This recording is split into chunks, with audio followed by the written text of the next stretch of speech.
নমস্কার, শুরু করছি আজকের সংবাদ।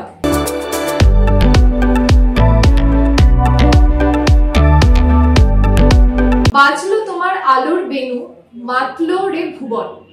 এই বার্তাকে সামনে রেখে আলমগঞ্জ বারোয়ারির খুঁটি পুজোর আয়োজন করা হয়েছিল।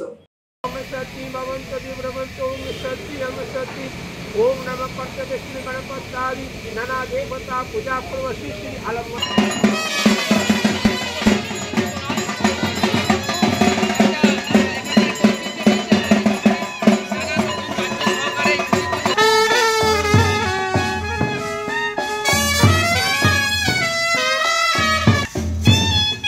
এই পুজো কমিটির নিজস্ব পুজো মণ্ডপ প্রাঙ্গণে আয়োজিত ৭৪তম সার্বজনীন দুর্গোৎসবের এবারের ভাবনা বাঙালিনী।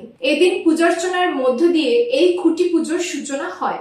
এ প্রসঙ্গে আলমগঞ্জ বারোয়ারি পুজো কমিটির অন্যতম সদস্য পলাশ নন্দী বলেন, প্রতি বছর এখানে নিত্য নতুন ভাবনায় দুর্গোৎসবের মণ্ডপকে সাজিয়ে তোলা হয়। মূল কাজটি করেন গৌরাঙ্গ পৌলা। এবার তিনি মণ্ডপ সজ্জার দায়িত্ব নিয়েছেন। পুরো বিষয়টিকে দৃষ্টিনন্দন করে তোলার ক্ষেত্রে মূল ভূমিকাটা নেন গৌরাঙ্গ বাবু। পুজো কমিটির পক্ষ থেকে তাকে সহযোগিতা করা হয়। গৌরাঙ্গ পৌলা বলেন, চেষ্টা করি প্রতি বছর আগত দর্শনার্থীদের খুশি করার। আশা করছি এবছরও মণ্ডপ সজ্জা আকৃষ্ট করবে দর্শনার্থীদের। প্রতি বছরের মতো এবছরও মানুষজন এখানে আসবেন মণ্ডপ ও প্রতিমা দর্শনে।